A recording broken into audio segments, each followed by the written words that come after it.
Previously on Protect the princess! Sid, promise me that you'll never leave Rudo alone. Promise me.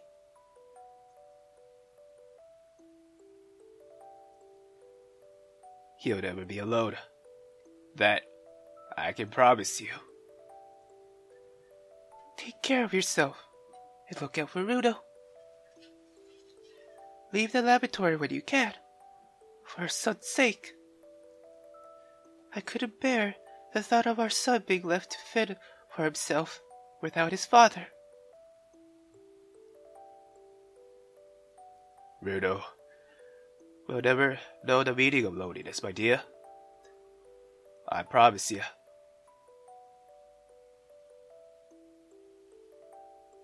Fuck! Hold on!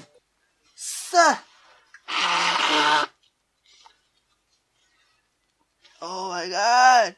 Fuck! Feelz! Fuck!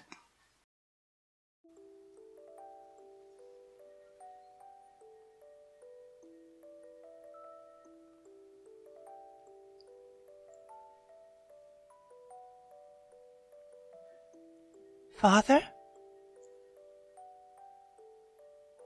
Why, Father? Why did you resurrect me?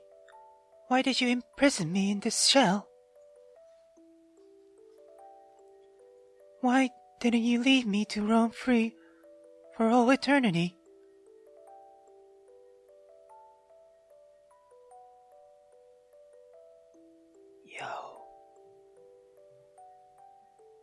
Yo. I may never know the answers to those questions, but I suspect this may be penance for my past actions. And if I could somehow undo the damage that I inflicted upon so many people in my youth, then perhaps some manifestation of redemption awaits. There were several instances of well-deserved reprimands to be had. There were, without a doubt, some instances that could only be resolved with my death. And when I remember my past deeds, and all the pain I've inflicted, I reconcile that I should not have been born at all.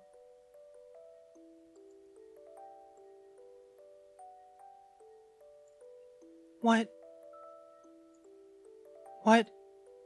in the world am I? Who does this silhouette belongs to? Is my father the only one who integrated this silhouette directly into my memory? Truly Sid Zivitz? Or is it the man whom I had unconsciously sought to destroy all those years ago? Is it my brother, Rudo Zivitz? Whose memories are these? Are they mine, or are they runes? To be in possession of that abhorrent, that contemptuous rune Zivitz may very well be a curse. She should not have been born into this world. But were it not for her, I wouldn't exist today. My fate is tied runes. But who am I right now? Am I Sarah? If I am Sarah, then are those memories somehow temporary additions from Rune? No memories can be shared between two completely different entities. So, what does that make Sarah?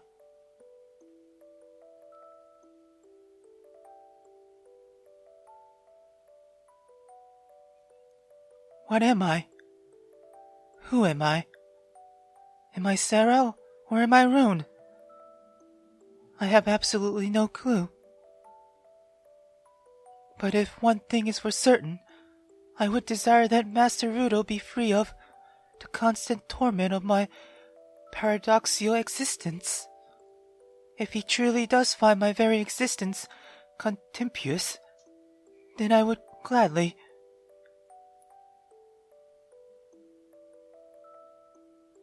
Would I die for him? would I allow myself to be dismantled and disposed for him? Why am I second guessing myself? Why can't I commit to a determined action?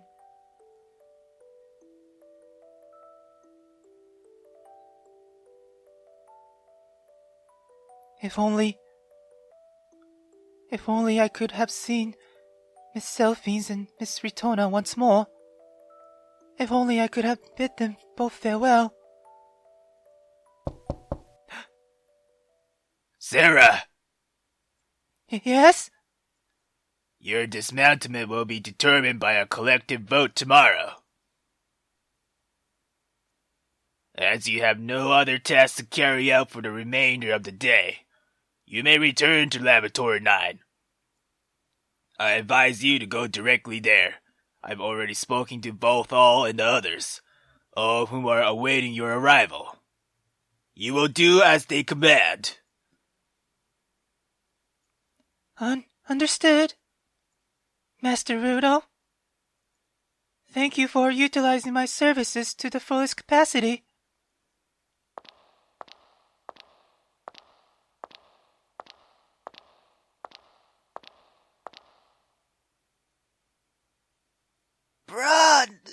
Bruh, dude.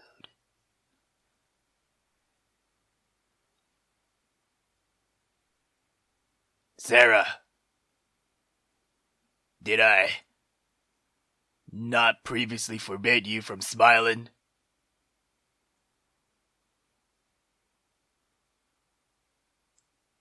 I have failed to abide by your command. On several occasions, I made an active effort to withhold my emotions.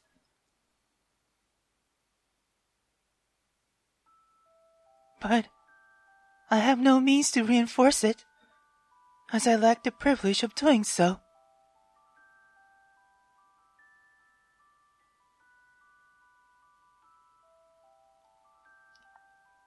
If you couldn't abide by my command, then why did you follow through with it before? How could you bring yourself to abide by my logical, even preposterous command, without a single word of complaint?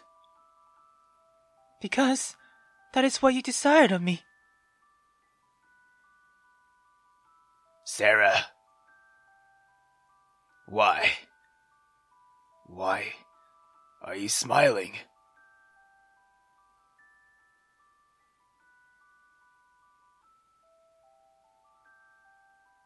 Because, Master Rudo, I'm feeling happy.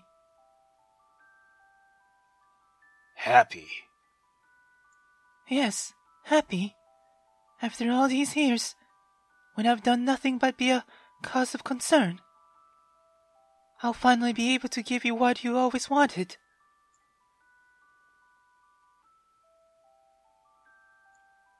And what is it that I've always wanted?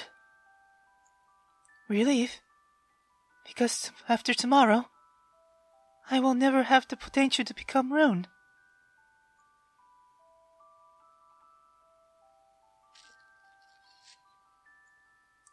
I tried so hard to leave here in an attempt to escape my fate and my impending dismantlement, my impending death.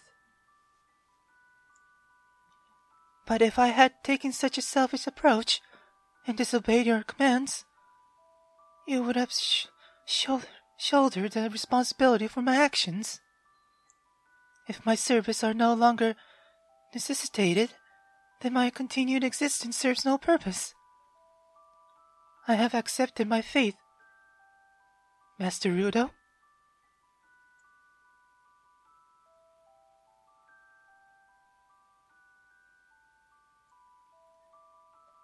If you can feel happiness, do you not feel fear as well? Do you not fear death?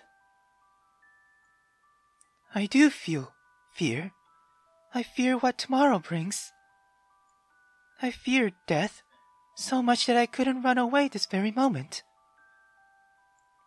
But what I fear, more than death itself, is that my continued existence would only serve to be a source of eternal torment. For you.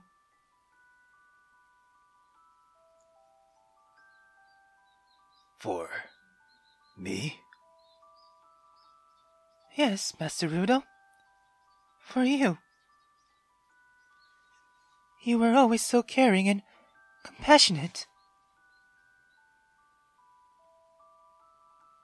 But everything became an afterthought once you were forced to observe Rune's every action. But you did it out of concern, because you wanted to love your sister so very much.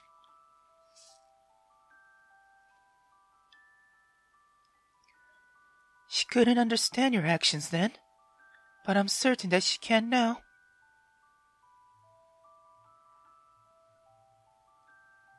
Sarah, how much do you remember? How many of Rune's memories have you inherited? I do not know. But ever since my activation, the fragments of Rune's memories have slowly regained their context. But whether these memories are truly Rune's, or whether they are my own, I cannot say.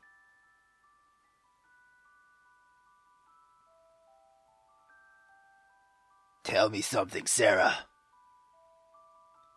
What in the world are you?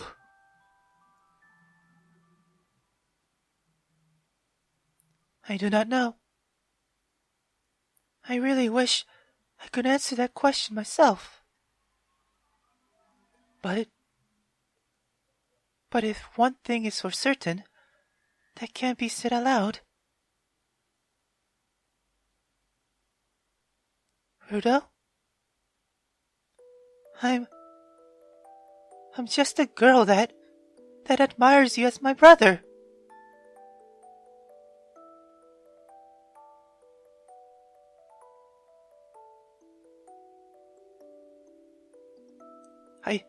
I don't know why. I just wanted to know what that means. God damn it. God fucking damn it. Rudo will never know the meaning of loneliness, my dear. I promise you, he will never be alone.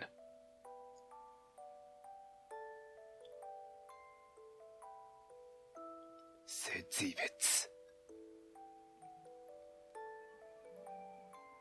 You goddamn son of a bitch.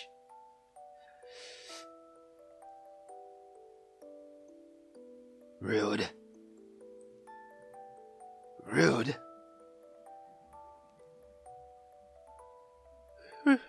Rudo, did you just call me Rune?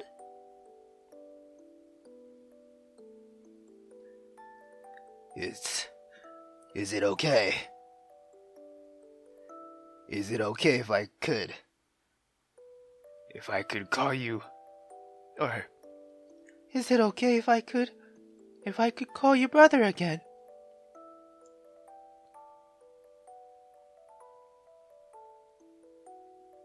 Call me whatever you want. You mean it?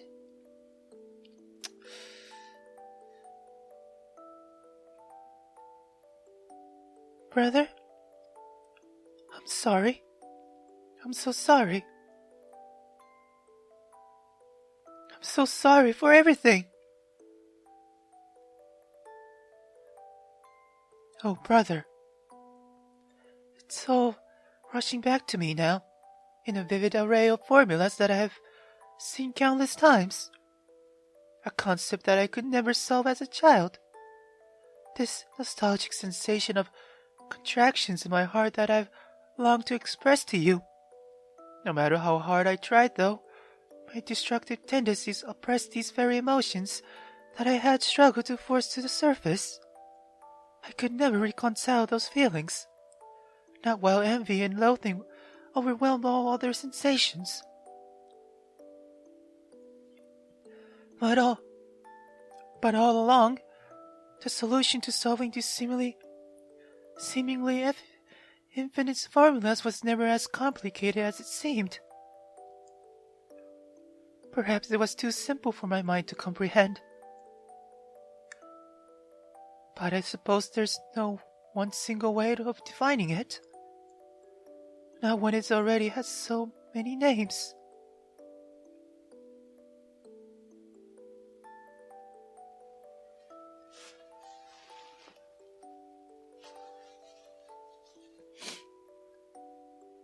After Rune died, several regrets stacked up in my mind. I wish I never gave birth to her. I wish that I never moved to Cadia, that I never applied to work at Zivit's enterprise. I wish that I never met you, and that I just stayed in my hometown and succeeded in my family's business. Most of all, I wish that I had never fallen in love with your ambition. Those were the sort of regrets that overwhelmed my mind.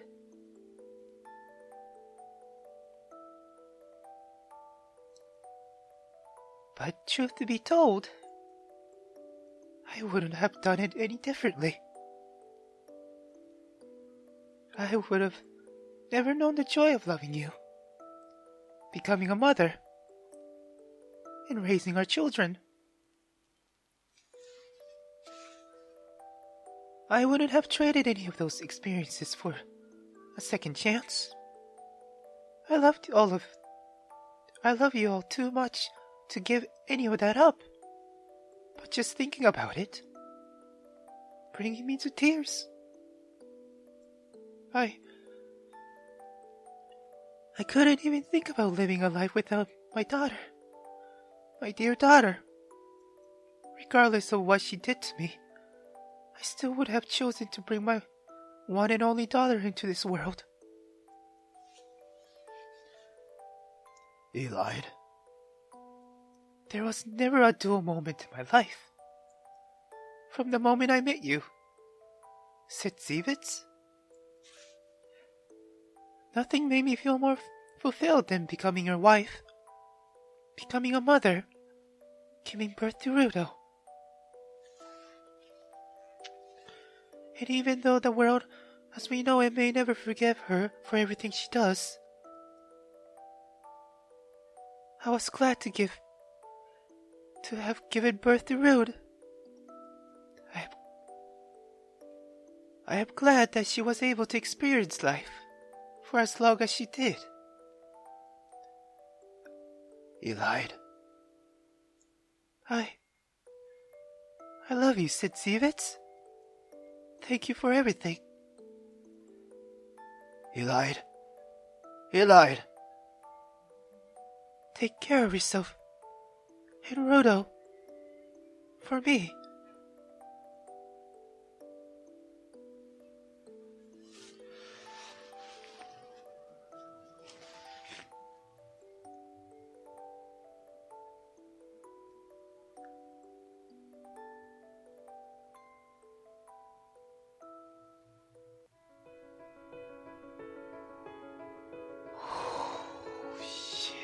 Hold on, guys.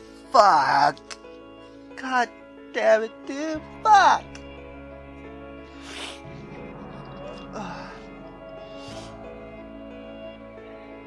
Wait just a moment. The both of you. I have a favor to ask. Would you both allow Ruse to join your company?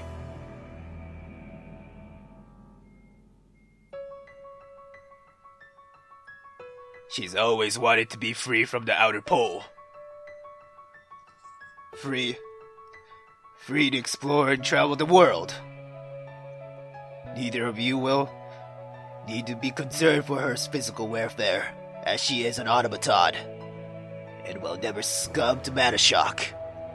I can promise you both that Rune will never hold either of you back. I know she can be a great assistance. Mr. Zivitz, it wasn't It will never be a problem of whether Rune can be an assistant or not. So without further ado, I'd like to announce that we would love to take her along with us. Do you really mean it, Miss Selphine? Drop the miss, Rune. And yes, I really do mean it. Your companion is a hard one to figure. In what matter of speaking?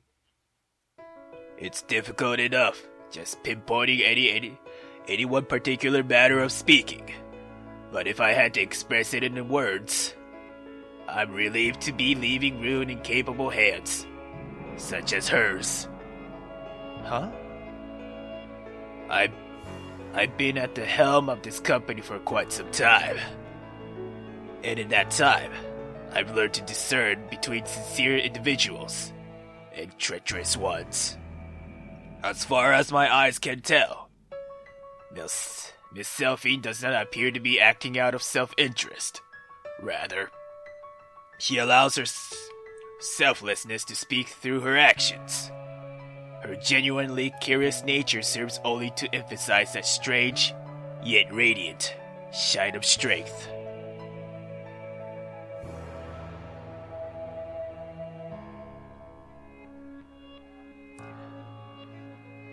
Decades ago, the man who was in the primary steps of creating Zevin's enterprise also possesses a similar radiance. I suppose my lack of it would explain my own defect. Rudo. Ritada. Did you just... Yes, Rudo? He went straight for my name. It almost feels too awkward and trivial to draw attention to, though. Take this with you. What is it? Or what is that? Or this exactly? Yeah. It's currently under development, but this is the device which operates similarly to your Cubcraft, in the way that it relays information over a vast distance. After selecting a shard wavelength between two devices, it will begin sending electromagnetic pulses directly into the matter stream. What? Ideally, it would be best to have a message in mind prior to usage. That sounds too perfect to be true, man!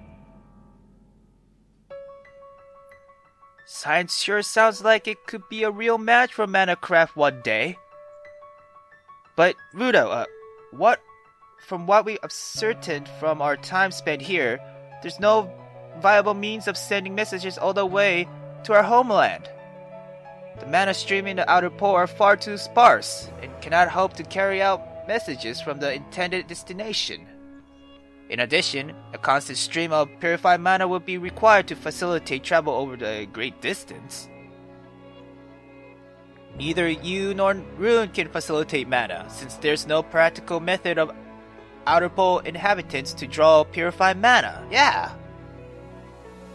Hold on. Oh man. Excuse me. We mitigated that issue through the use of the sediment stones. We will provide purified mana on our end and facilitate any messages you may necessitate. I suppose you could, but purified mana is more precious than any amount of gallows upon proper tier could ever offer. Yeah, using sediment stones just for this sounds incredibly wasteful, both in terms of finance and resources. Personally, I don't think we could ever afford the asking price for even one class 3 stones. Wait a second. So he's offering... Look, I appreciate the offer very much, but if you were to expend that amount of money just to keep contact with us, wouldn't your board of directors voice an objection? Why would it matter to them? The only item I have provided you with is a prototype, purely for the sake of conducting field tests for a future production.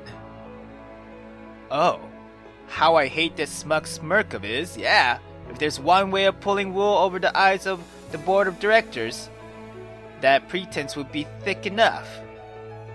On an official stance, however, should this device provide useful, we may very well see the expansion of our network for facilitating such communication in the future. We would phase out the need for messages or message couriers via freight around the entire outer pole. We will succeed in the all-encompassing expansion throughout the continent, a goal that both my father and Albus always strove for. Additionally, since I am entrusting you both with the baggage that the company has no interest in having around, I can guarantee that the complaints will be as non-existent as Director Growley's brains. Eloquently put, yeah. I don't believe I've heard Rudo sound this animated before. From our mind dive with Albus, I was under the impression that Rudo Zebus was more cunning, for lack of a better descriptor. But I suppose he had to develop his cunning when he was actively preventing his sister from committing further atrocities. But at least for the time being.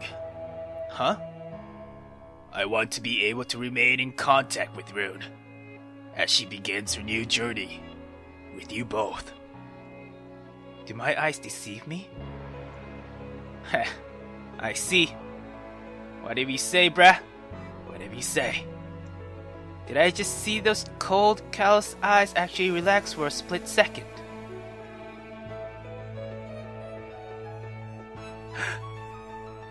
Oh, wait! Just wait a moment, Selphine! What's the matter? I just remembered something. I'm sorry to ask you this, but could you please wait here for a little while? I need to tell Mr. Feelz something before I leave. Okay. Huh? Excuse me, Mr. Foster.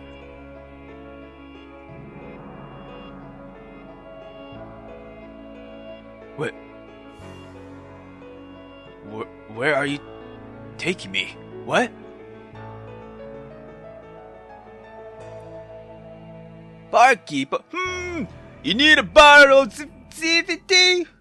You come to the perfect place, Miss Foster. We have one bottle of that brand.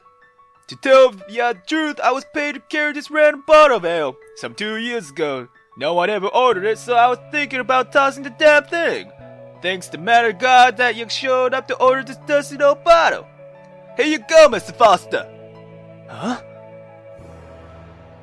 There's parchments tucked behind the table? Hey, Albie! If you're reading this, then that means everything has gone according to plan. Is this Sid? What plan, you might be asking yourself?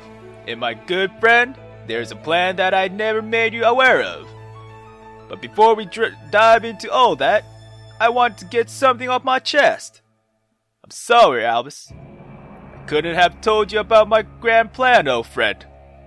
But everything I did in Eli's memory, as her final request to me. She made me swear never to let Rudo ever learn the true meaning of loneliness, especially the kind that will come along after I'm gone. We both knew, Albie, that even after Eli passed away, I wouldn't have much time before it was my turn. That's why I set out to fulfill my wife's final wish in the remaining time that I had left in this world. So where should I start? I suppose we better take this back to before I ever met Eli, before the company really took off. All the way back to the time when we were slaving away in those stinking coal mines. Back to the day that I found those sediment stones, when I dedicated my life to studying the magical mana. Who wouldn't thought that my passion would end up being the death of me, huh? I didn't think I'll ever get a chance to reconcile with Rudo before I die either, but life's short. Anyways, I remembered reading something all those years ago. There was a book about Manacraft, which was focused on this particular kingdom in the inner pole. The ruling royalty of this kingdom had a endarity trait unlike any I ever read about before. Everything, from the personal memories of the present ruler to the experience of past rulers, may be directly inherited by the successor of the following generations. They call it the path down Manacraft, which was entirely exclusive in the lineage of royals. Now, that got me thinking after a while. Since everyone from the outer pole are non-Manacrafters, it's impossible to replicate the path down Manacraft with them. That much we can establish. But after spending hundreds of hours in research and study, I made two crucial discoveries concerning the properties of mana. First, in the event that an individual dies, the purified mana does not dissipate and disperse into thin air. It may remain dormant within the cadaver for a great sum of time. Second, there's a subtype of purified mana that we may only distinguish post-mortem, which consists of the person's experiences, memories, and every emotion they experienced. I dubbed this subtype as memory mana.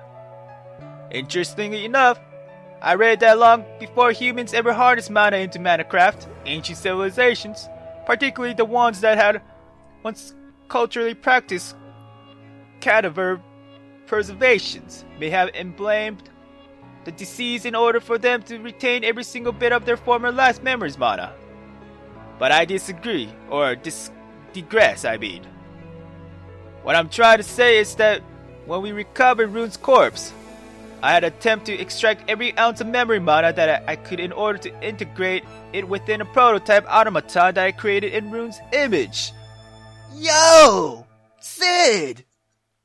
The attempt was successful, I'm sure you've noticed, but I ran into one problem. If I brought her back as she was before, what would stop her from repeating the same tragedies? So I came up with my very own method for integrating the missing emotional component of Rune's memory mana, by using my own emotions as a surrogate. What?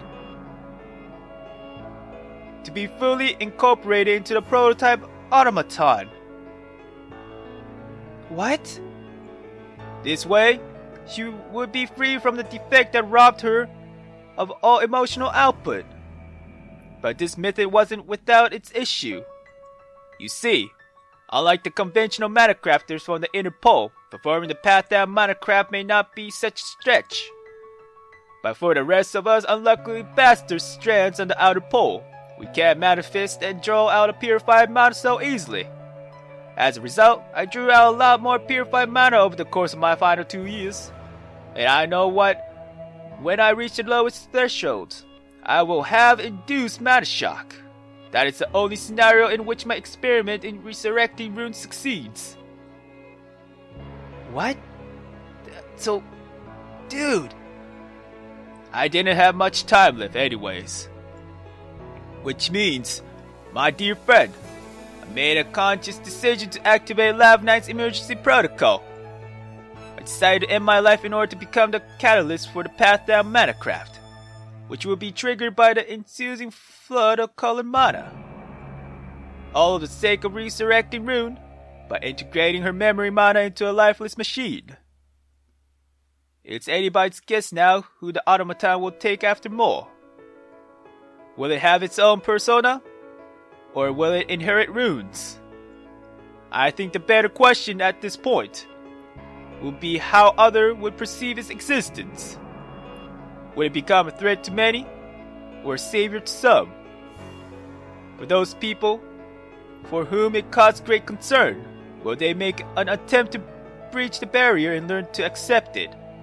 Or will they denounce it even further, as an object worthy of being labeled blasphemous? Whatever the outcome, the only thing I know is that the miracle of mana made this, and much more possible. My only regret is that I won't live long enough to unravel the multitudes of mysteries remaining for mana, but the same can be said of all others who follow and share in my passion for the study. I'll never know if objects imbued with memory mana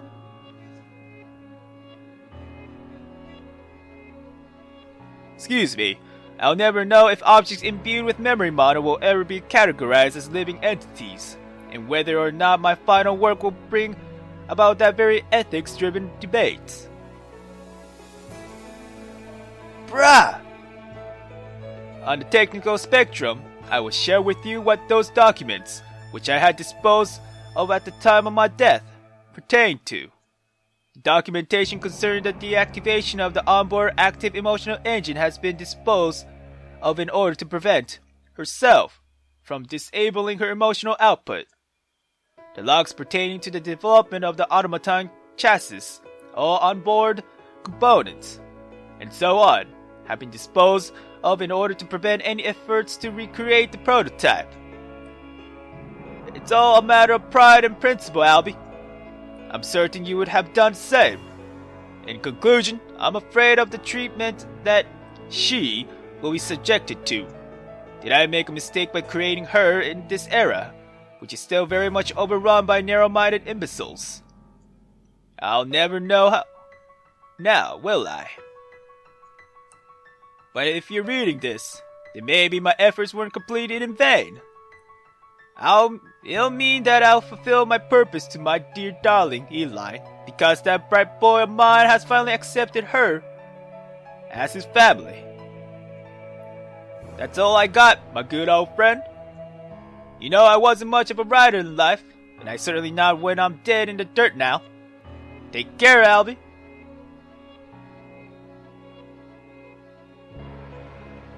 P.S. Albus Foster.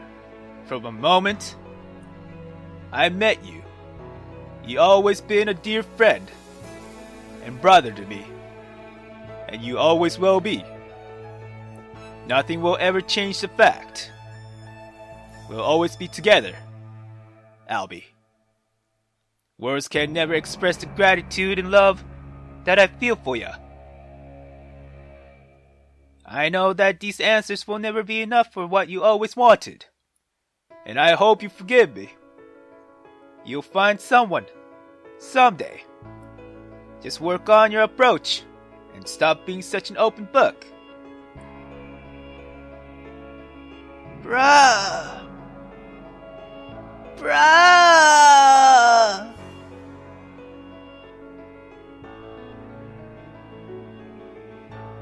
God damn, dude. Bruh!